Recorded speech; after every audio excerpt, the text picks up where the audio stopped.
生来就与众不同，他灵魂燃烧如火焰熊熊，铸就了无与伦比的坚定。Yeah, yeah, alright。他从希望风雨之后见彩虹，在黑暗中等待黎明。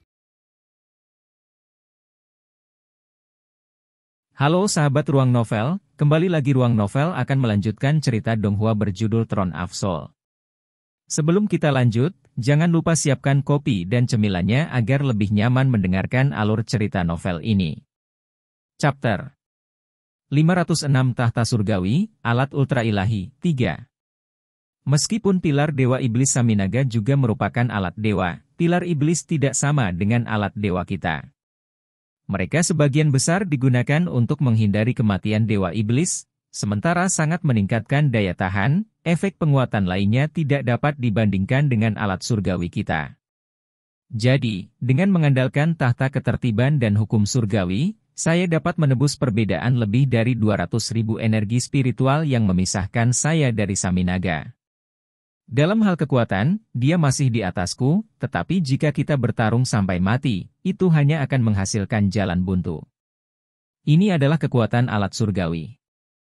Long Tianning mengatakan ini banyak untuk membuktikan kepada Long Haon pentingnya alat surgawi. Dan jika alat surgawi mampu melakukan sebanyak ini, tidak ada yang bisa dikatakan tentang peran alat supra ilahi. Setelah kamu tumbuh, kamu pasti akan menjadi penerus kuil ksatria kami, jadi tidak ada masalah denganku memberitahumu ini. Di antara 6 tahta suci agung dari kuil ksatria kita, ada satu yang belum pernah diperoleh siapapun. Dan tahta surgawi ini, berdasarkan tebakan nenek moyang kita, adalah alat yang sangat surgawi. Long Haon dan Han Yu kedinginan, raut wajah mereka menjadi bersemangat. Memang, mereka tidak mengira bahwa alat Ultra Divine akan berada di tangan kuil ksatria. Yang Haohan menguraikan kata-kata Long Tianning, dulu, kedatangan ras iblis membawa kehancuran bagi semua bangsa manusia, dan dapat memusnahkan kita kapan saja. Dalam periode krisis ini, manusia menjadi satu kesatuan yang belum pernah terjadi sebelumnya, dan mendirikan 6 kuil besar. Di bawah pimpinan semua pembangkit tenaga listrik, kami nyaris tidak mempertahankan wilayah kami saat ini, mengandalkan benteng alami untuk mempertahankan tanah air terakhir kami. Tetapi pada titik saat ini, iblis masih belum mapan, dan belum selesai menyesuaikan. Jika kita menunggu mereka menjadi akrab dengan benua dan mengatur rekrutan baru mereka yang lahir dari epidemi, kehancuran umat manusia pasti akan menjadi tak terelakkan. Pada saat itu, sebuah meteor jatuh dari langit, jatuh di wilayah kuil ksatria kita, dan sebuah tahta besar muncul darinya. Hanya satu? Long Haon bertanya dengan heran. Yang Haohan mengangguk, itu benar, hanya satu. Tahta besar ini tampak elegan, dan memancarkan aura suci yang sangat kuat, mengeluarkan kekuatan tertinggi. Itu awalnya dibungkus dengan meteorit raksasa, dan muncul setelah yang terakhir hancur berkeping-keping. Meteorit itu terbuat dari berbagai jenis logam dan permata. Nenek moyang kita mengumpulkan semua pengrajin, alkemis, dan pembangkit tenaga listrik di seluruh aliansi. Dengan menggunakan tahta surgawi yang jatuh itu sebagai model dan kekuatannya sebagai panduan, mereka membangun 5 singgasana surgawi, yaitu tahta teror dan kesedihan surgawi, tahta surgawi dari doom dan pembantaian, tahta pertahanan dan rahmat surgawi, tahta kebijaksanaan dan roh surgawi, tahta ketertiban dan hukum surgawi.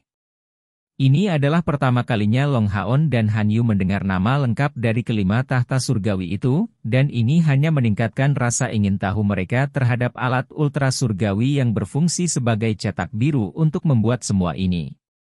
Long Haon bertanya, lalu, ketika membuat 5 tahta surgawi ini, bagaimana mereka tahu tentang kekuatan tahta surgawi yang keluar dari meteorit yang jatuh itu? Tanpa mengetahui kekuatan tepatnya, data apa yang mereka gunakan? Yang Haohan menjawab, berdasarkan catatan lama, beginilah kelanjutannya. Setelah meteorit itu hancur, ia membentuk 5 massa, yang masing-masing terdiri dari logam dan permata. Tampaknya mereka memiliki daya tarik yang besar terhadap satu sama lain. Itulah sumber dari 5 tahta surgawi ini, untuk kekuatan mereka. Mencapai titik ini, matanya tampak mengungkapkan ekspresi kerinduan. Pada saat tahta asli itu muncul, itu diaktifkan sekali. Apa? Long Haun dan Han Yu tidak bisa membantu tetapi berteriak ketakutan. Jadi tahta surgawi ultra itu diaktifkan sekali? Tapi bukankah kamu mengatakan bahwa tidak pernah ada manusia yang berhasil menggunakan atau mengendalikan alat ultra divine ini? Yang Hao Han mengangguk, memang, tidak ada yang pernah bisa menguasainya, ia melepaskan kekuatan besarnya sendiri. Dan setelah peristiwa itu sepenuhnya kehilangan kemegahan aslinya, dan tetap terbengkalai di kuil ksatria kita selama 6.000 tahun. Pada saat itu, iblis menyerang kami secara menyeluruh. Setelah penyesuaian yang singkat, iblis tidak mengirim pasukan mereka untuk menyerang kita, tetapi sebaliknya, 72 dewa iblis yang datang secara pribadi untuk menyerang aliansi, di bawah pimpinan Kaisar Dewa Iblis pertama. Kami hampir tidak bisa menahan pasukan iblis, tetapi bukan penyatuan 72 dewa iblis. Kemanapun mereka lewat, bencana mengikuti, dan sejumlah besar pembangkit tenaga listrik dari aliansi tewas di tangan mereka. Pada saat mereka hendak menyerang markas aliansi, mereka dihadapkan oleh tahta surgawi yang asli. Lebih dari 52 dari 72 dewa iblis yang tersisa, sementara yang meninggal sedang menunggu untuk dibangkitkan di pilar masing-masing. Untuk serangan ini, iblis tidak membawa pilar mereka sendiri. Pada saat itu, nenek moyang kita mengira umat manusia akan hancur. Sebagian besar pembangkit tenaga listrik mereka tewas dalam pertempuran, dan yang tersisa langka. Dan lebih jauh lagi, mereka tersebar di seluruh aliansi, dan tidak dapat tiba tepat waktu untuk menyelamatkan markas. Pada saat itu, 5 tahta surgawi masih dalam tahap perencanaan, dan hampir semua pengrajin dan pandai besi berkumpul di sekitar tahta surgawi itu. Jangankan pertahanan aliansi ditembus, hanya kehilangan orang-orang ini di tangan 72 dewa iblis sudah cukup untuk dianggap sebagai pukulan fatal bagi aliansi. Saat itu, para perajin dan pandai besi ini menyaksikan keajaiban di antara keajaiban. 52 dewa iblis sedang menyerang bagian dalam markas kami, ketika mereka melihat tahta surgawi yang asli ini. Tentu saja, mereka merasakan kekuatan besar darinya, dan segera bertindak melawan tahta surgawi yang asli, bersiap untuk mengambilnya. Tetapi tepat pada saat ini, kekuatan tahta surgawi yang asli meletus. Dioleh beberapa kekuatan, tiba-tiba pecah dengan cahaya yang tak tertandingi. Di langit, awan 9 warna turun, dan kemudian, tahta asli tiba-tiba terpisah, mengambil bentuk baju besi dan pedang suci menyala dalam 9 warna. Armor itu tampaknya hidup, menggenggam pedang suci untuk melancarkan serangan pada iblis. Serangannya sangat sederhana, dan lintasannya membentuk 10 karakter di langit, yang masing-masing bukan milik bahasa dunia ini. Di depan itu, hanya 18 dari 52 dewa iblis yang berhasil keluar hidup-hidup. Tapi Kaisar Dewa Iblis generasi pertama terluka parah, menghancurkan dorongan iblis. Pada titik ini, wajah Yang Hao Han dan Long Tianying memerah luar biasa. Napas mereka menjadi tergesa-gesa, dan mereka sama sekali tidak dapat mengendalikan perasaan bangga dan gembira mereka. Long Haun dan Han Yu merasakan darah mereka mendidih. Tahta suci asli, mengandalkan pedang 9 warna yang menyala, menggambar bentuk 10 karakter dan benar-benar menyingkirkan 34 dewa iblis, melukai Kaisar Dewa Iblis dengan berat. Kekuatan macam apa itu? Ini tidak lain adalah kekuatan dewa. Long Haun bertanya dengan suara kaget. Apakah nenek moyang kita bisa membedakan karakter itu? Yang Hao Han menggelengkan kepalanya, mereka tidak dapat membedakan mereka. Seperti yang saya katakan, itu bukan bahasa dari dunia ini. Namun mereka mulai memahami maknanya, karena pada saat muncul, mereka seolah meninggalkan respon di benak setiap penonton. Dan kata-kata ini adalah tahta surgawi keabadian dan penciptaan. Long Haun dan Han Yu terkejut karena kegembiraan, tinju mereka mengepal sangat erat. Tahta surgawi keabadian dan penciptaan. Long Haun mengulangi kata-kata yang mengejutkan ini, tidak dapat mengendalikan perasaannya untuk sesaat. Yang Hao Han menarik napas dalam-dalam, tepatnya karena para pengrajin dan pandai besi itu menyaksikan kekuatan tahta surgawi keabadian dan penciptaan, mereka menjadi mengerti apa itu tahta surgawi. Dari sini, mereka bekerja keras, melalui 3 generasi untuk akhirnya membuat 5 tahta surgawi lainnya. Ketika tahta surgawi selesai dibuat, setiap kuil pada awalnya seharusnya diberikan satu, tetapi setelah itu, ditemukan bahwa singgasana surgawi semuanya memiliki atribut ringan. Dan, sepertinya mereka hanya akan menyetujui ksatria sebagai mitra mereka. Oleh karena itu, setelah beberapa ratus tahun pengalaman, 6 tahta surgawi akhirnya ditinggalkan di kuil ksatria kita. Setelah mengatakan ini, Yang Haohan memiliki perasaan bangga yang tulus. Benar, selama 6.000 tahun terakhir ini adalah kebanggaan terbesar dari kuil ksatria. Dan dapat dikatakan bahwa alasan mengapa kuil ksatria mampu tetap menjadi kepala 6 kuil besar paling banyak, jelas terletak pada 6 tahta surgawi ini. Melihat bagaimana Long Haon dan Han Yu tampak bersemangat di luar kendali, Yang Haohan berkomentar, "Sekarang, Anda harus memahami aspek menakutkan dari alat ultra divine kan? Jika perisai siput surgawi matahari dan bulan ini benar-benar dapat menampilkan kekuatan alat supra-ilahi, itu mungkin benar-benar menjadi aset dalam melawan Kaisar Dewa Iblis dan kekuatan 5 Dewa Iblis teratas." Yang Haohan menarik napas dalam-dalam, menatap Long Haon dengan sangat serius. "Haon, yang paling kuharapkan adalah suatu hari nanti, aku akan dapat melihatmu mendapatkan pengakuan tahta surgawi keabadian dan penciptaan. Jika Anda berhasil, kita manusia akan memiliki harapan untuk menghancurkan iblis secara menyeluruh, dan mendapatkan kembali kendali atas benua. Anda adalah Scion of Light, dan telah mencapai status pilihan dewa Anda. Jadi Anda sekarang adalah harapan terbesar kami. Jika bahkan dengan hadiah seperti itu, Anda masih tidak dapat memperoleh pengakuan dari tahta surgawi keabadian dan penciptaan, saya khawatir tahta surgawi ini tidak akan pernah muncul di dunia nyata." Chapter 507 Kepala Saint Knight Sementara, I. Jangan merasa tidak puas dengan batasan yang diberikan aliansi padamu. Itu karena terlalu banyak harapan yang diberikan padamu. Kecepatan pertumbuhan Anda yang menakjubkan telah memberi kami harapan nyata untuk sukses. Jika kamu berhasil tumbuh, bahkan Kaisar Dewa Iblis belum tentu menjadi lawanmu. Dengan 2 alat supra-ilahi, bahkan Kaisar Dewa Iblis mungkin memang menyerah padanya. Long Haon mengangguk diam-diam, "Kakek Yang, saya tidak pernah menyalahkan aliansi dalam hidup saya. Saya tahu bahwa setiap orang melakukan semua yang mereka bisa untuk saya. Jangan khawatir, saya pasti akan memperhatikan keselamatan saya sendiri dan melakukan yang terbaik untuk menghindari mengambil risiko." Yang Haohan tersenyum pada jawabannya, "Itu saja yang terbaik. Tidak peduli apa yang kami katakan, meskipun Anda melanggar perintah hari ini, kinerja Anda memungkinkan kami untuk mendapatkan kemenangan besar. Pertempuran ini membuat kita melemahkan kekuatan musuh, membuat jalur gunung penentang naga kita memperoleh stabilitas. Old Long, bagaimana kalau mulai sekarang keduanya berpartisipasi dalam pertemuan jalur gunung penentang naga? Karena kami melatih penerus, tidak ada salahnya meningkatkan kecepatan kami sedikit." Long Tianying setuju, "Mungkin. Saya akan mengadakan pertemuan militer sekarang. Kalian berdua bisa ikut." Yang Haohan berkomentar, "Lama, berita tentang perisai siput surgawi dari matahari dan bulan Haon ini sangat mendadak. Saya akan kembali ke aliansi untuk perjalanan. Karena perang suci telah mencapai tahap ini, kita harus memikirkan masa depan.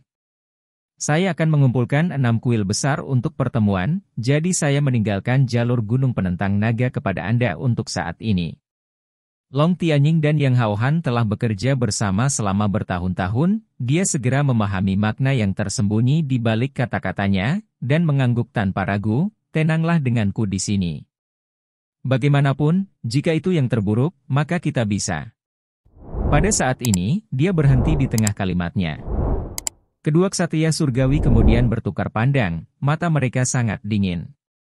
Long Haon dan Han Yu memulai. Meskipun Long Tianying tidak mengatakannya dengan jelas, dapat dipahami dari kata-katanya bahwa kuil ksatria tampaknya benar-benar memiliki kartu truf lain, yang bahkan akan mampu melawan 8 dewa iblis yang memimpin pasukan. Persiapan 6.000 tahun ini memang tidak sia-sia. Long Tianying dan Yang Haohan melakukan percakapan sederhana, sebelum membawa Long Haon dan Han Yu langsung ke ruang konferensi kuil ksatria.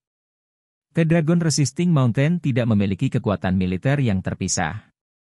Pertahanannya sepenuhnya berada di bawah kendali kuil ksatria, dan sebagai ksatria surgawi, Long Tianying dianggap sebagai kepala militer.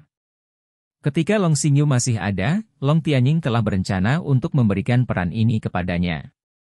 Masalahnya adalah hubungan antara ayah dan anak tidak begitu baik, dan Xingyu punya rencananya sendiri. Jadi setelah jangka waktu tertentu, dia mengembalikan otoritas tertinggi untuk mengendalikan militer kuil ksatria kepada ayahnya, dan pergi untuk mencari kekuatan yang lebih besar. Pada saat ini, ruang konferensi dapat digambarkan benar-benar mempesona. Pada saat Long Haon dan Han Yu mengikuti Long Tianying untuk memasuki ruang konferensi, mereka melihat setidaknya 20 ksatria Yayasan Esensi Emas, dengan beberapa dari mereka adalah perwira berperingkat sangat tinggi yang mengenakan baju besi tingkat legendaris. Otoritas Long Tianying di jalur Gunung Penentang Naga tidak perlu dipertanyakan lagi. Begitu dia masuk, semua ksatria yang hadir berdiri, meletakkan tinju kanan mereka di dada mereka, menghasilkan suara logam yang bergema. Long Tianying membawa Long Haon dan Han Yu ke kursi utama, di mana dia memberi isyarat kepada perwira tinggi untuk duduk, sebelum duduk juga. Tentu, Long Haon dan Han Yu tidak memiliki kursi mereka sendiri, dan berdiri di belakang Long Tianying. Namun Long Haon benar-benar menjadi titik fokus semua orang yang hadir. Ksatria Yayasan Esensi Emas semuanya adalah tokoh terkenal di antara ksatria Shen, dan karena itu cukup akrab satu sama lain. Di balik setiap armor Yayasan Esensi Emas adalah Saint Knight yang kuat dan terkenal. Sebagai pendatang baru, Long Haon jelas tidak akrab dengan para veteran ini, tetapi dalam pertempuran sebelumnya, dia bisa dikatakan paling mempesona. Kejutan dari cahaya 7 warna itu, yang melenyapkan 2 komandan Vien yang terkenal, menciptakan puncak moral bagi semua ksatria yang hadir. Jadi dia tetap berada dalam ingatan para ksatria berpangkat tinggi ini.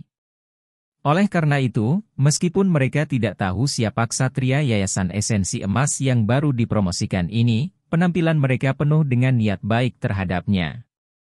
Melihat semua orang yang hadir duduk, Long Tianying menyatakan, hari ini, kami memperoleh kemenangan yang tak terduga, saat kami menangkis serangan iblis untuk waktu yang lain. Aku bisa melihat dalam diri kalian masing-masing kemuliaan seorang ksatria. Izinkan saya memperkenalkan keduanya di belakang saya kepada semua orang. Ini Han Yu. Saya percaya bahwa Anda telah melihatnya sebelumnya, dia salah satu junior Anda, dan satu-satunya cucu dari Saint Knight Han Qian yang saat ini mengurus banyak urusan sambil mengawasi aliansi. Setelah mendiskusikan ini dengan kepala aliansi, kami memutuskan bahwa mulai hari ini dan seterusnya dia juga akan memenuhi syarat untuk bergabung dengan semua konferensi militer yang berlangsung di jalur Gunung Penentang Naga sebagai pengunjung. Kelompok ksatria tetap diam, dan hanya mengangguk sebagai jawaban. Belum lagi identitasnya sebagai satu-satunya cucu Han Qian, penampilannya dalam perang suci sudah cukup untuk mendapatkan persetujuan dari para perwira tinggi ini, membunuh musuh tanpa rasa takut, memberikan perintah yang sesuai kepada bawahannya, dan sebelum dia berusia 30 tahun, dia sudah menjadi ksatria kuil dari langkah ke-7. Dengan prestasi ini, mendapatkan perlakuan khusus dari kuil bukanlah hal yang mengejutkan. Semua orang di sini dapat melihat bahwa Long Tianying berusaha keras mengolah Han Yu untuk menjadi karakter utama di antara generasi mendatang. Mengingat penampilannya yang luar biasa, dia sangat mungkin menjadi ksatria surgawi dalam waktu dekat. Han Yu maju selangkah, membungkuk dengan hormat ksatria standar, sebelum kembali ke belakang Long Tianying. Long Tianying mengalihkan pandangannya ke Long Haon, yang ini adalah ksatria Yayasan Esensi Emas yang baru dipromosikan. Padanya adalah armor Yayasan Esensi Emas ke-12. Saya percaya bahwa semua orang melihat penampilannya di medan perang. Untuk saat ini, saya tidak bisa memberikan pengenalan yang lebih rinci tentang dia kepada semua orang. Anda bisa memanggilnya ksatria emas ke-12. Termasuk perisai yang kalian semua lihat di medan perang, kekuatannya sepenuhnya diperoleh melalui kemampuannya sendiri, tanpa dukungan dari aliansi. Saya mengumumkan dengan ini bahwa dia akan sementara bertindak sebagai Saint Knight Head, memimpin semua Mithril Foundation Knights. Dengan pernyataan belaka ini, komentar langsung meluap, bahkan mengejutkan orang yang bersangkutan. Bagaimana dia bisa tahu bahwa kakeknya benar-benar akan memberinya tugas yang begitu penting? Kepala Ksatria Suci. Di kuil Ksatria, Posisi ini adalah yang tertinggi di bawah hanya beberapa ksatria suci dan tetua ksatria suci. Duduk di bawah, seorang penatua berkomentar, "Kepala, bukankah pilihan ini agak ceroboh? Selain itu, kami tidak terbiasa dengan ksatria Yayasan Esensi Emas yang baru dipromosikan ini." Penatua ini adalah salah satu dari sedikit orang yang tidak mengenakan baju besi lengkap. Dia memiliki rambut putih pendek yang tertata rapi, perawakan tinggi, dan mengenakan jubah putih. Matanya tampak berkilauan cerah, dan, bahkan dengan kekuatan mentalnya, Long Haon tidak dapat melihat melalui budidaya yang sebenarnya. Ruang di sekitar tubuhnya samar-samar tampak terdistorsi. Long Tianning menyatakan kepada yang lebih tua, "Kawan, keputusan ini dibuat oleh kepala aliansi dan saya setelah musyawarah. Ksatria emas ke-12 ini adalah pensiunan pemburu iblis, yang memberikan kontribusi yang sangat besar untuk aliansi, dan sangat cocok untuk posisi ini." Penatua dalam gaun putih melihat ke bawah dengan persetujuan, dan menjadi diam. Dari sebutan Long Tianning untuknya, orang dapat melihat bahwa sesepuh ini memiliki posisi yang baik di kuil ksatria. Long Tianning menoleh kembali ke perwira tinggi lainnya. Tugas kepala ksatria suci telah dipegang oleh Han Qian untuk waktu yang lama, tetapi selama beberapa tahun terakhir, ia sebagian besar telah berpartisipasi dalam menangani masalah resmi untuk aliansi, dan tidak mampu memimpin resimen Saint Knight untuk membunuh musuh.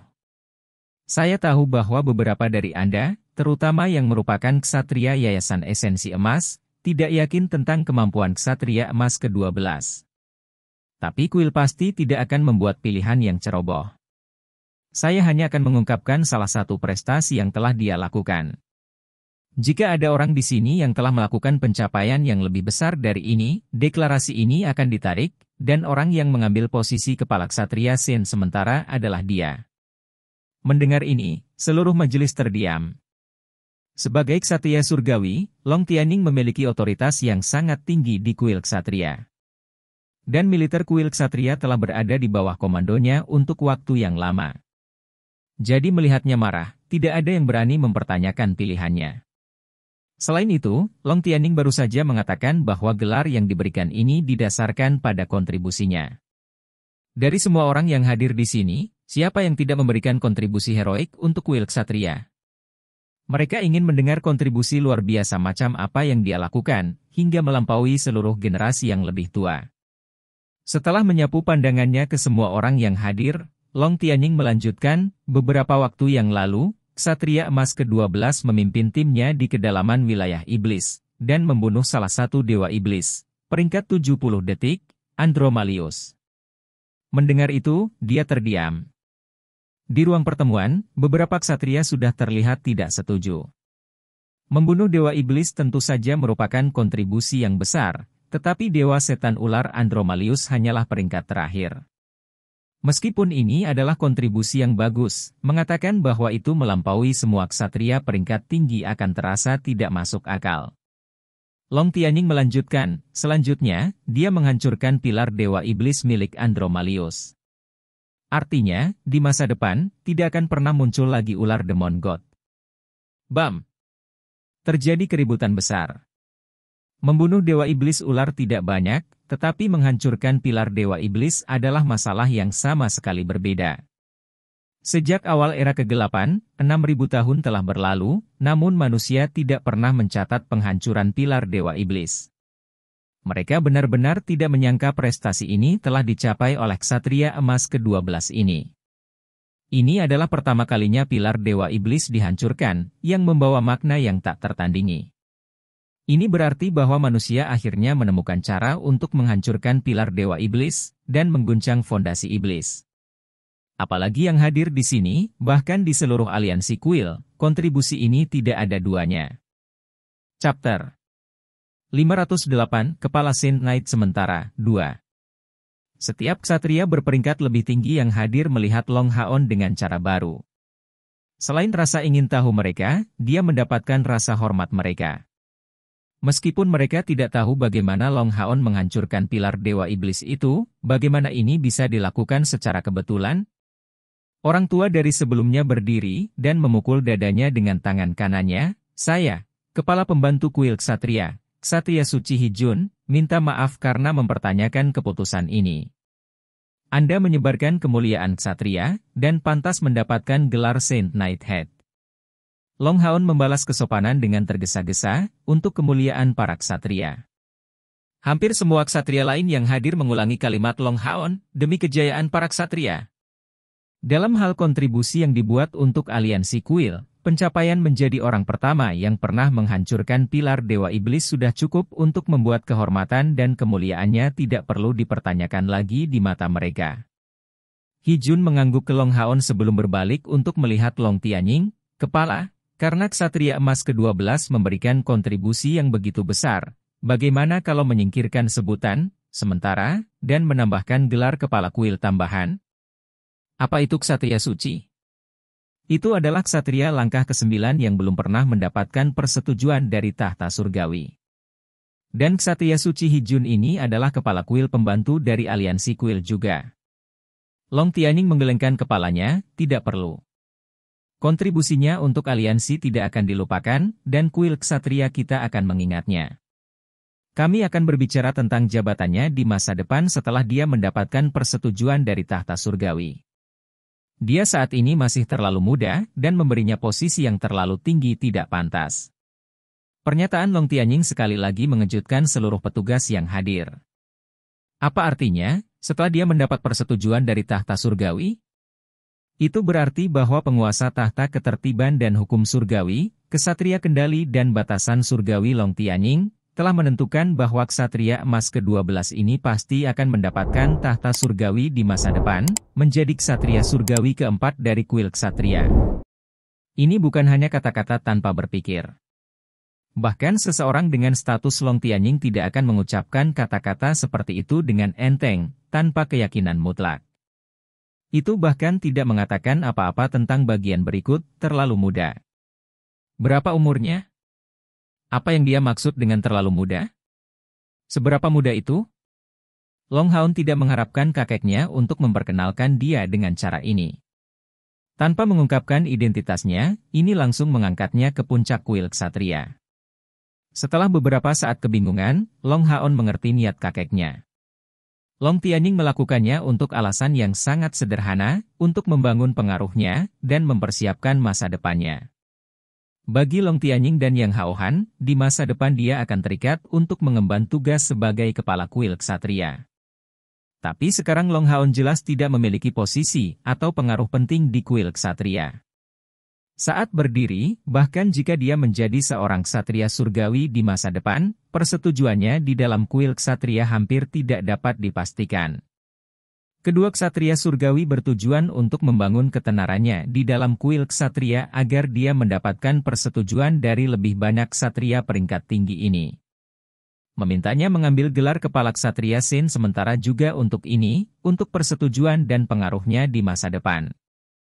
Hijun mengerutkan alisnya, bertanya secara intuitif, "Kepala, bolehkah saya bertanya berapa umur ksatria emas ke-12? Mungkinkah dia lebih muda dari Xing Yu saat itu?"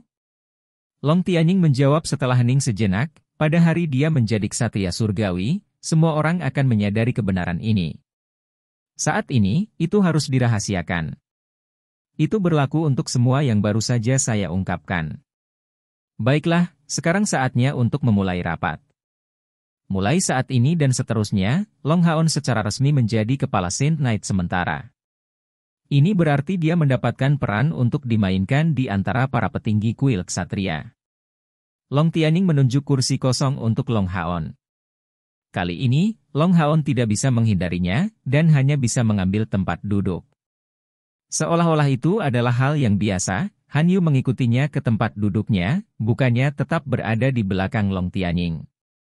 Bahkan, dia adalah punggawa pertama dan terpenting Long Haon. Dari sini, semua orang menjadi lebih penasaran tentang identitas Long Haon ini. Beberapa bahkan mulai bertanya-tanya apakah orang ini benar-benar bisa menjadi kepala Saint Knight Han Qian. Kalau tidak, mengapa cucu Han Qian, seorang ksatria kuil dari langkah ke-7, mengikutinya, bukannya berdiri di belakang Long Tianying yang baru saja mengumumkan kualifikasinya untuk menghadiri pertemuan ini? Dewan militer tertinggi di Dragon Resisting Mountain Pass dimulai, dan para perwira tinggi yang hadir membagi tugas mereka dengan jelas, saat mereka merangkum statistik mengenai medan perang. Ini termasuk korban di pihak mereka sendiri, perkiraan korban musuh, dan ringkasan kekuatan saat ini yang dimiliki musuh. Untuk saat ini, Long Haon hanya bertindak sebagai pendengar, tapi dia mengerti betul mengapa kakeknya membawanya ke sini, dan karena itu mendengarkan dengan sangat serius. Mengingat kemampuannya yang luar biasa untuk mengingat, dia hanya perlu mengeluarkan sedikit perhatian untuk mencatat semua statistik ini di benaknya. Dalam pertempuran sebelumnya, korban kuil ksatria tidak penting. Banyak yang terluka, tetapi tidak banyak yang terluka parah atau meninggal. Ini terkait dengan taktik yang digunakan oleh kuil ksatria, karena ini adalah perang gesekan. Mulai dari tahap awal perang, kuil ksatria sangat mementingkan penyembuhan pasukan mereka sendiri. Prajurit yang terluka akan segera diganti dan dirawat, untuk menghindari kematian yang tidak perlu. Bagaimanapun, meskipun kekuatan militer kuil ksatria tidak dapat dibandingkan dengan para iblis, benteng alami penentang naga tidak membutuhkan banyak pelindung. Bersepeda pasukan mereka kurang dari 20.000 orang untuk meminimalkan korban adalah strategi paling dasar Long Tianying, dan fakta bahwa kuil ksatria berhasil bertahan begitu lama terkait erat dengan ini. Tentu saja, strategi seperti itu memiliki kelebihan tetapi juga kerugiannya. Itu sangat merusak moral para prajurit, dan hampir tidak akan memungkinkan mereka untuk melakukan serangan fatal kepada musuh, membuat mereka dalam situasi pasif sebagai pembela. Setelah mendengarkan ringkasan statistik, Long Tianying menyatakan, berdasarkan penyelidikan kami, makanan iblis telah mencapai intinya. Dalam pertempuran hari ini, mereka berencana untuk melemahkan kekuatan kita, serta membuat makanan dari pihak mereka sendiri. Tetapi mereka tidak mengharapkan pergantian peristiwa yang mengejutkan ini, yang mengakibatkan mundurnya mereka tanpa mendapatkan persediaan makanan. Oleh karena itu, saya memperkirakan bahwa setelah sisi iblis menyesuaikan, mereka akan sangat cepat datang untuk serangan berikutnya. Jadi setiap orang harus tetap waspada tinggi untuk terus melakukan pekerjaan yang baik dalam bertahan. Di luar celah gunung, sisi iblis memiliki sekitar 23 legiun lagi, yang semuanya merupakan kekuatan yang cukup besar. Yang terpenting, sampai sekarang, 3 legiun Kaisar Iblis masih belum datang, mewakili ancaman besar bagi kita. Karena tekanan yang mereka bawa, kami hanya bisa menerapkan taktik bertahan. Tapi sekarang kita mendapat banyak manfaat dari efek kondisi lingkungan, yang melemahkan mereka terus-menerus. Pertempuran kita mungkin berubah sampai batas tertentu, dari pertahanan pasif menjadi kombinasi serangan dan pertahanan. Mendengar pernyataan luar biasa dari Long Tianying ini, semua pejabat tinggi dari kuil ksatria yang hadir menjadi bersemangat. Tak satu pun dari mereka keberatan, sebaliknya, mereka semua tampak sangat bersemangat untuk beraksi. Reaksi ini sebenarnya tidak mengejutkan. Pas gunung yang menolak naga telah ditekan selama hampir 1,5 tahun. Mereka hanya mempertahankan posisi pasif terlalu lama, membiarkan iblis menyerang sesuka mereka, tanpa mendengar satu perintah serangan balik dari Long Tianying. Pertempuran terakhir ini, bagi kuil ksatria, bukan hanya sebuah kemenangan, tetapi juga panggilan untuk tekad para ksatria. Mereka awalnya tidak dapat menahan diri, tetapi mendengar tentang perubahan sikap Long Tianying, mereka secara alami merasakan kegembiraan yang luar biasa. Kepala pembantu Hijun bereaksi lebih dulu, "Kepala, saya menyetujui kombinasi serangan dan pertahanan, tetapi bukankah kita juga harus mempertimbangkan ini secara panjang lebar, dan menghindari mengambil risiko besar? Faktanya, pertahanan jalur gunung penentang naga adalah yang paling penting bagi kami." Meskipun rencana pasif yang sebelumnya dirumuskan oleh Long Tianying tidak mendapatkan persetujuan setiap ksatria, siapa yang berani menentangnya? Memang, Hijun adalah pendukung terbesarnya. Fakta sebenarnya bahwa mereka berhasil bertahan selama 1,5 tahun membuktikan bahwa strategi Long Tianying benar. Meskipun menahan para prajurit membuat mereka cemberut, jumlah korban di kuil ksatria tidak pernah meninggalkan jarak aman, sementara korban iblis terus meningkat terus-menerus. Khususnya, karena mereka memotong persediaan makanan mereka dengan cara ini memaksa musuh untuk menggunakan mayat mereka sendiri sebagai makanan, meningkatkan kerusakan lebih jauh. Lingkungan yang buruk juga terus melemahkan mereka dengan efisiensi yang semakin besar. Long Tianning mengangguk, aku punya ide. Mari kita bahas bersama. Pada tahap saat ini, selama Saminaga tidak memobilisasi 3 Legiun Kaisar Iblis, pertahanan kita tidak akan bermasalah. Bahkan jika dia melakukannya, kita bisa habis-habisan, yang sangat mungkin akan mengakibatkan kehancuran bersama. Seperti yang Anda katakan, kawan, bahkan jika kita menyerang musuh, kita masih harus menempatkan prioritas terbesar untuk mempertahankan pas gunung penentang naga. Pada saat yang sama, kita harus melakukan yang terbaik untuk meminimalkan kerugian kita. Oleh karena itu, saya menyarankan agar kita memilih strategi Blitzkrieg. Menggunakan ksatria elit terbaik untuk menyerang pasukan musuh, mundur dengan cepat setelah setiap serangan, kita akan membunuh musuh secara efisien, sambil memastikan kelangsungan hidup kita lebih jauh lagi. Ini bertujuan untuk membatasi iblis, sambil melemahkan kekuatan mereka. Hijun mengangguk, saya setuju dengan proposal Anda. Mentransfer pasukan besar untuk menghadapi iblis secara langsung tidak mungkin, karena itu sama saja dengan mengabaikan keuntungan kita. Tetapi memiliki pasukan elit kecil yang menyerang iblis bisa sangat efektif. Long Tianning menyatakan, semua orang dapat memberikan pandangan mereka sendiri.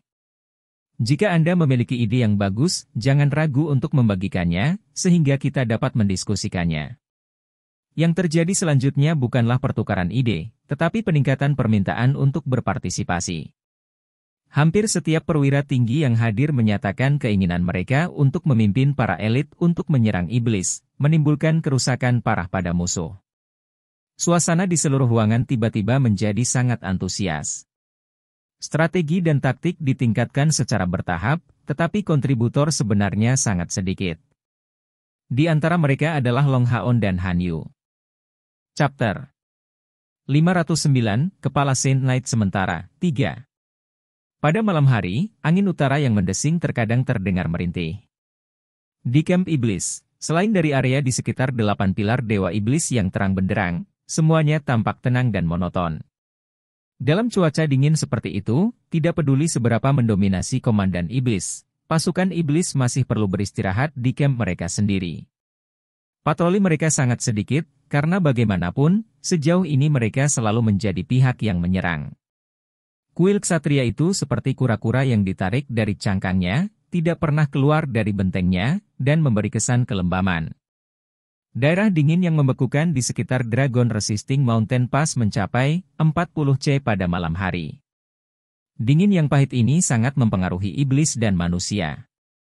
Demi menjaga medan perang utara ini, para iblis memindahkan hampir semua tenda tebal yang mereka bisa ke sini, sehingga sebanyak mungkin pasukan mereka bisa beristirahat di dalam. Pada awalnya, itu benar-benar cukup sulit. Lebih dari 1 juta pasukan elit telah berkumpul di sini, membuat mereka semua tidur dalam kondisi yang baik tidaklah mudah mengingat tingkat budaya mereka. Namun seiring berjalannya perang suci, korban juga terus bertambah, dan para iblis juga harus mengganti pasukan mereka. Dan sekarang, pasukan mereka akhirnya hampir tidak bisa ditampung di kamp mereka. Di setiap tenda 20 meter persegi tinggal setidaknya 10 setan. Yaitu, dengan pengecualian beruang iblis yang dikelompokkan menjadi 4 atau 5.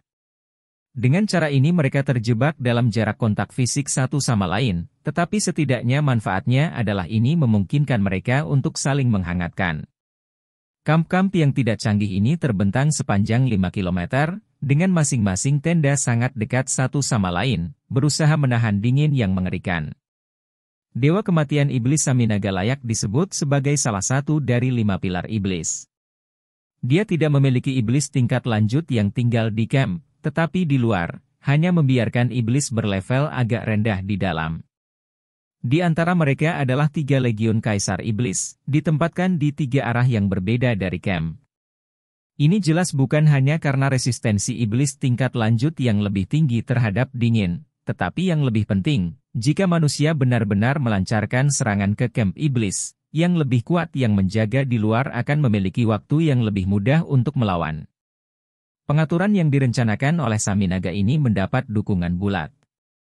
Sahabat beruang iblis baru-baru ini kembali ke kamp dengan 3 rekan.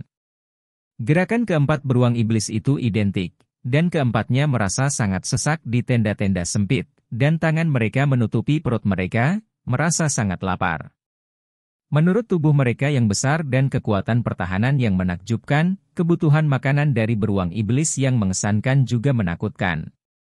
Tapi mereka belum makan sampai kenyang selama beberapa hari. Mayat yang disimpan hampir semuanya digunakan sebagai makanan, dan hari ini, mereka harus berbagi kaki iblis berserk sebagai satu-satunya makanan mereka. Bagi mereka, ini jauh dari cukup. Tetapi karena makanan benar-benar tidak mencukupi, mereka tidak punya cara lain. Dengan 8 dewa iblis besar yang berjaga, siapa yang berani membuat keributan? Bukankah itu hampir sama dengan bunuh diri? Jadi saat matahari terbenam, mereka bergegas kembali ke camp untuk beristirahat. Kelompok Sahaba masih kaya. Mereka milik Legiun Kaisar Iblis keempat, dan memiliki perlakuan yang sangat istimewa di dalam pasukan iblis. Iblis peringkat bawah sebagian besar tidak makan selama 1 atau 2 hari. Sebelum pertempuran terakhir, pasukan iblis seharusnya memiliki makanan yang cukup, tetapi siapa yang mengira Saminaga tidak punya pilihan selain mundur? Sangat sedikit mayat yang bisa dibawa kembali, yang sama sekali tidak cukup untuk mengisi kembali persediaan makanan mereka. Dan siapa yang tahu kapan persediaan makanan akan datang dari belakang?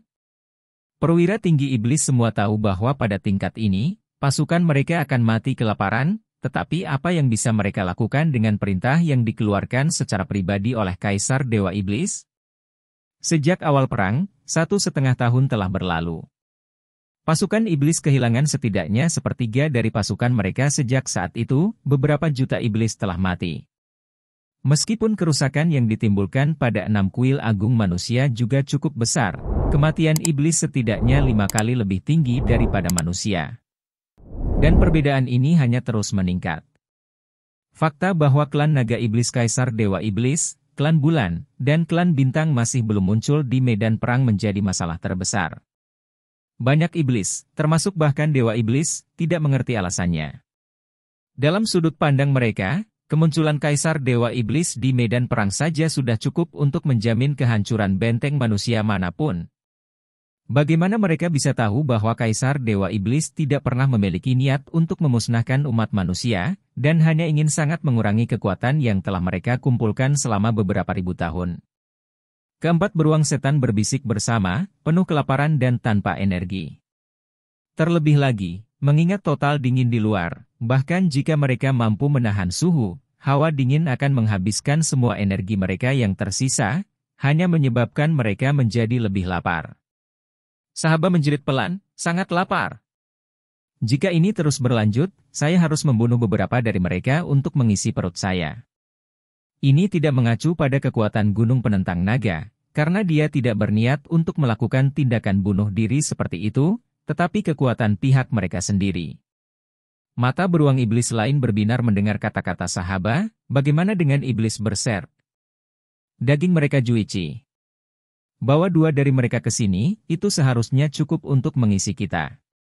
Pada tingkat ini, jika kita tidak mati karena kedinginan, itu karena kelaparan. Saya tidak ingin menjadi makanan bagi iblis-iblis lain.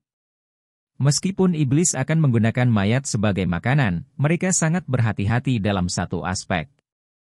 Artinya, iblis akan menghindari memakan mayat kerabatnya sendiri, yang hanya merupakan pilihan terakhir. Beberapa beruang iblis tertarik.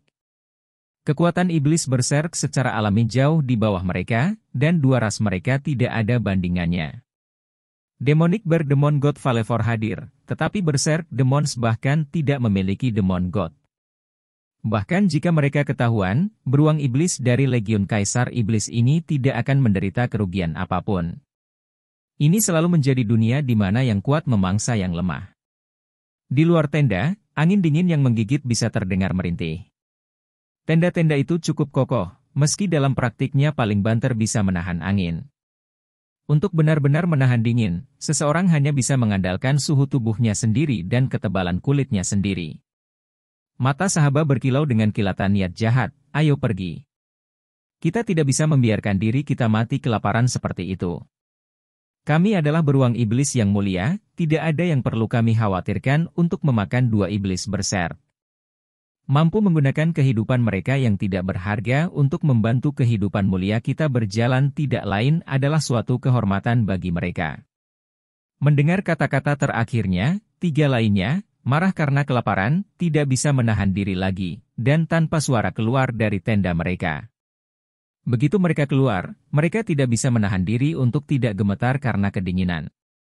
Angin dingin memotong bulu mereka, dan meskipun ini tidak cukup untuk melukai mereka secara langsung, ini cukup untuk hampir membekukan di bawah permukaan rambut mereka, dan membuat kulit mereka kedinginan. Pergi. Perintah Sahaba, memimpin tiga lainnya ke arah kamp Berserk Demons. Karena mereka milik Legiun Kaisar Iblis, tenda mereka termasuk yang terluar. Beruang iblis pada awalnya adalah yang paling tangguh dan paling tahan terhadap dingin. Jadi untuk membuat masalah dengan beberapa iblis berserk, mereka harus masuk lebih dalam ke dalam camp. Tepat pada saat ini, sahabat tiba-tiba sepertinya merasakan sesuatu. Apakah kamu mencium sesuatu juga? Bau ini sepertinya tidak biasa. Sahabat menghentikan langkahnya, melihat sekelilingnya dengan curiga. Di bawah angin dingin yang menggigit, di luar camp gelap gulita, dan tidak ada lingkungan yang terlihat. Seseorang hanya bisa samar-samar melihat cahaya di gunung penentang naga yang jauh.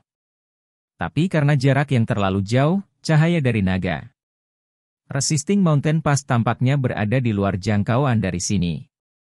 Beruang iblis lainnya menjawab, sahabat, kamu pasti sangat lapar. Bisakah Anda merasakan bau barbeque?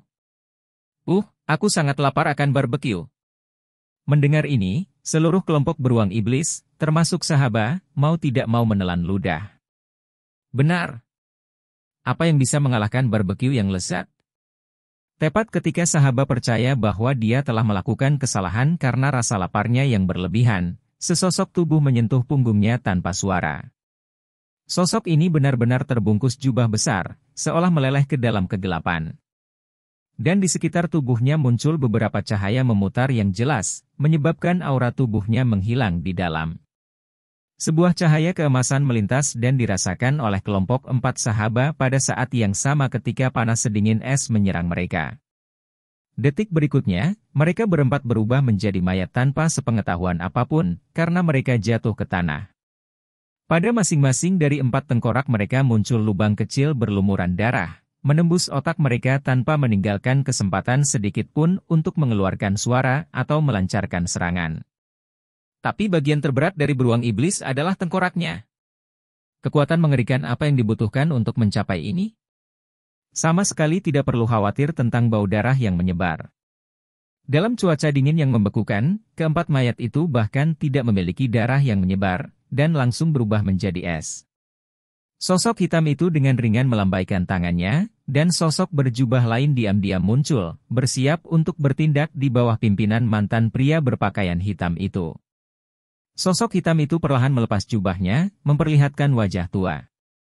Ini adalah kepala kuil pembantu Hijun.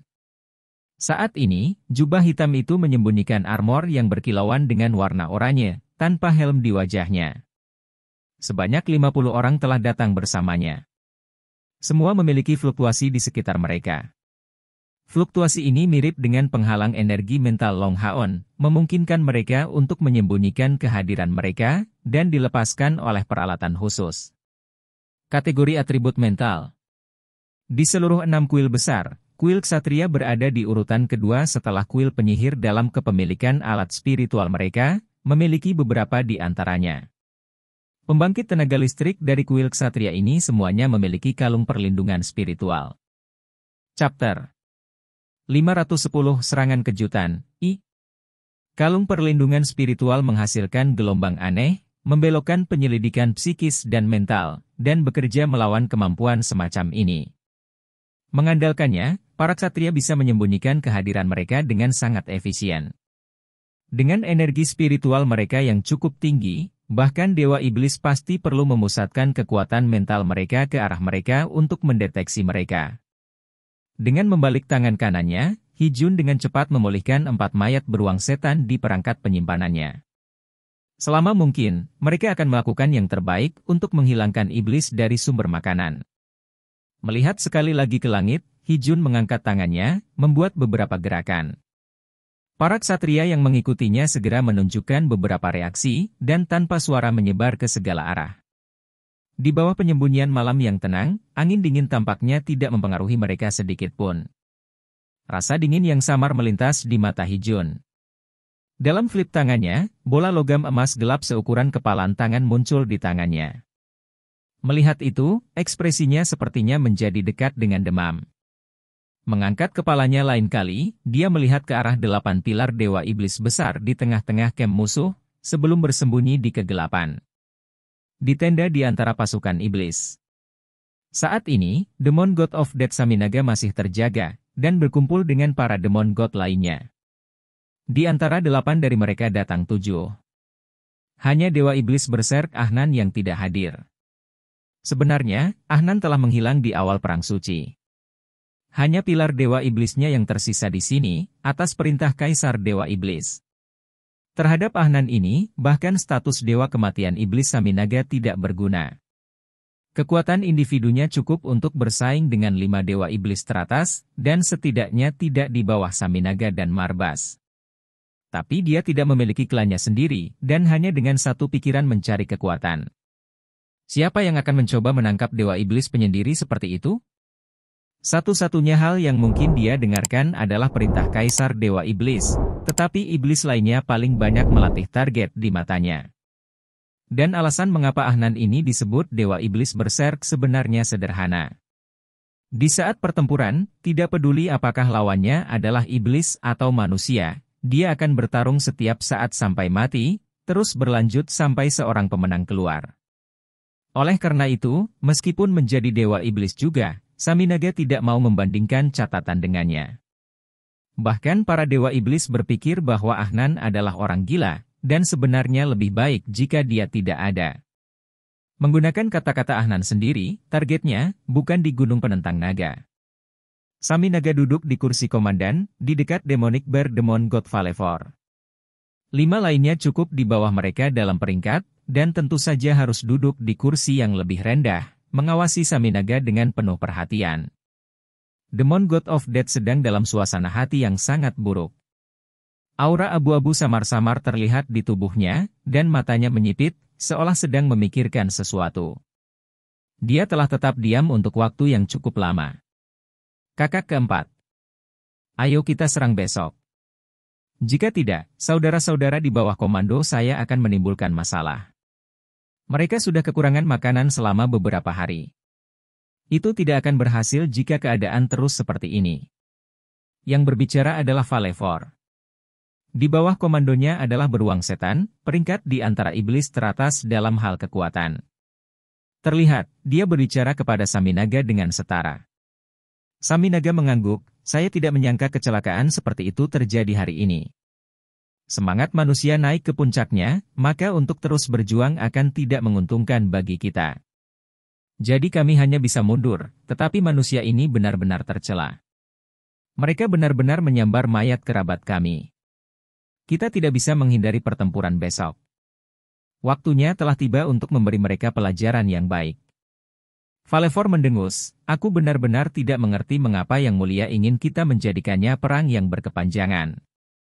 Jika 3 legiun Kaisar Iblis dikirim, mungkin kita telah menembus barisan mereka sejak lama.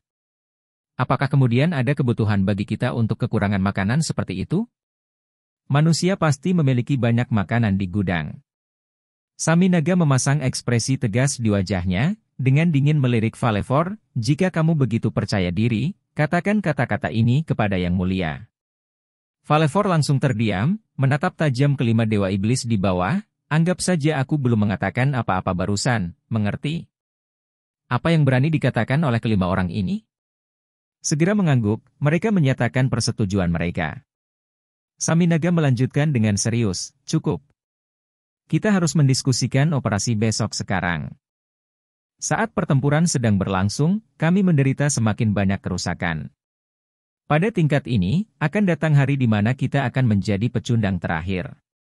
Perintah Yang Mulia adalah agar kita terus menggunakan kekuatan manusia.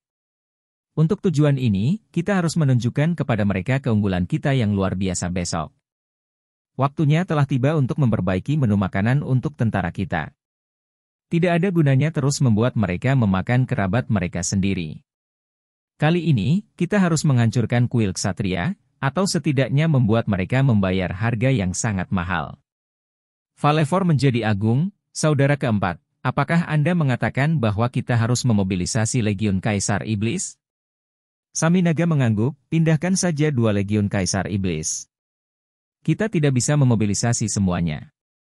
Terakhir kali, ketika Legiun Kaisar Iblis kedua menderita secara misterius beberapa kerusakan besar, Yang Mulia sangat marah dan bahkan menghukum kami. Legiun Kaisar Iblis adalah yayasan kami. Kita harus melakukan yang terbaik untuk mencegah mereka mengalami kerusakan. Falefor beruang iblis menjawab, aku akan datang juga besok. Saya benar-benar ingin menghadapi Long Tianying itu. Mari kita lihat apakah tahta ketertiban dan hukum surgawinya dapat menandingi kekuatanku. Saya akan menyerahkan ksatria surgawi lainnya kepada Anda. Saminaga menggelengkan kepalanya, tidak, kami tidak bisa campur tangan. Jika kita berpartisipasi dalam pertempuran, daerah itu pasti akan berubah menjadi keadaan yang tidak dapat diubah. Ini akan berkembang menjadi kemenangan terakhir kita, yang dilarang oleh Yang Mulia.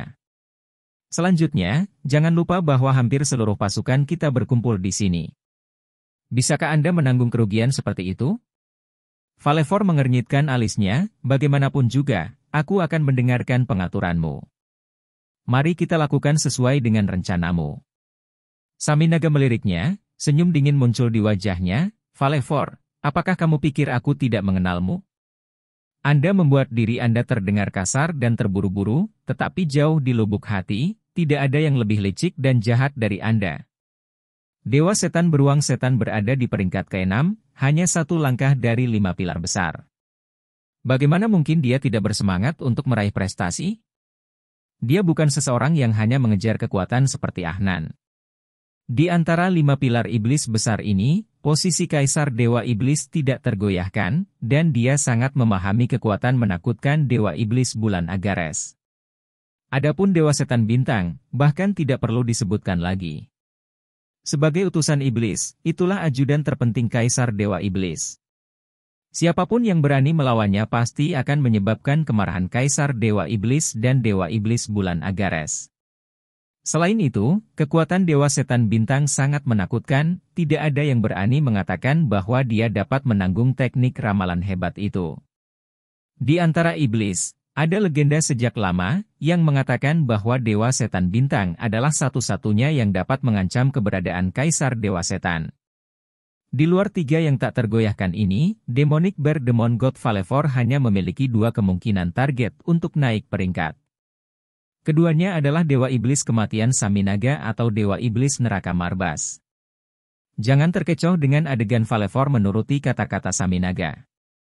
Sebenarnya Saminaga mengerti dengan sangat jelas bahwa orang ini sewaktu-waktu bisa menjadi pisau bermata 2 yang mengarah ke punggungnya. Fakta bahwa dia tidak muncul di medan perang juga terkait dengan tekanan yang datang dari beruang iblis, yang menunggu Saminaga melakukan kesalahan. Karena itu, Saminaga sangat waspada saat berhadapan dengan Falefor. Peringkat 72 Dewa Iblis bukannya tidak bisa diubah, selama kekuatan seseorang mencukupi, sebuah tantangan dapat dikeluarkan kapan saja. Tapi tentu saja, tantangan ini tidak akan menggunakan pilar Dewa Iblis. Semakin tinggi peringkat Dewa Iblis, semakin stabil posisinya, dan semakin rendah peluangnya untuk ditantang.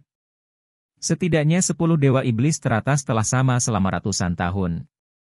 Saat Saminaga melihat Fasago, diam-diam mengutuk dia, 7 Dewa Iblis merasakan gangguan dan semua mata mereka berkumpul ke arah yang sama. Serangan kejutan? Fasago memasang tampang terkejut. Itu karena pada saat sebelumnya, dia dengan jelas merasakan ledakan elemen cahaya yang besar dan intens dari sisi kamp iblis. 7 Dewa Iblis bergegas keluar dari tenda komandan, dan melihat ke arah di mana elemen cahaya bisa dirasakan. Hanya dengan sekali pandang, puluhan pancaran cahaya terlihat menjulang ke langit, berkilauan di tengah langit malam. Segera, bola cahaya besar jatuh di tengah-tengah kamp iblis. Masing-masing bola cahaya ini mencapai diameter 1 meter, dan menuju ke arah yang sama. Setelah lusinan bola cahaya ini terbang, beberapa lusin sosok emas melonjak, menembak kembali ke arah jalur gunung penentang naga. Tidak baik. Saminaga berteriak keras, berlari kencang. Mengingat kultivasi tiraninya, sekejap saja sudah cukup baginya untuk menutupi seluruh camp. Tetapi ketika mereka keluar, bola-bola cahaya itu sudah turun. Bahkan jika Saminaga lebih cepat bereaksi, dia harus melalui proses deteksi, keluar, dan mengambil keputusan. Dan waktu yang singkat ini sudah cukup bagi para ksatria untuk menyergap camp iblis ini. Bang, bang, bang, bang, bang, bang. Serangkaian suara ledakan yang mengerikan diikuti oleh gelombang api emas yang dahsyat. Karena bola cahaya itu jatuh ke arah yang sama, mereka semua meledak hampir seketika. Pancaran emas yang menakutkan langsung menyebar ke beberapa lusin puluhan di sekitarnya. Tidak hanya itu, tetapi orang dapat dengan jelas melihat bahwa serangkaian pancaran emas sebenarnya dengan cepat menutupi, menyebabkan ledakan yang diperkuat setiap saat. Cahaya terang mereka tidak meluas lebih jauh, tetapi saat suaranya menjadi lebih keras, warna keemasan cahaya mulai berubah. Dari emas cemerlang aslinya, secara bertahap berubah menjadi warna emas pijar, lalu menjadi emas merah tua. Dan akhirnya menjadi warna emas gelap. Dalam proses transformasi cahaya keemasan ini, Saminaga sudah mencapai inti ledakan. Tetapi pada saat ini, tidak ada yang bisa dia lakukan. Atau lebih tepatnya, dia tidak berani mencoba. Sekian cerita novel berjudul Throne of Soul untuk hari ini. Sampai jumpa besok. Untuk membuat Bejo semakin semangat, jangan lupa subscribe, like, dan bagikan video ini. Bye.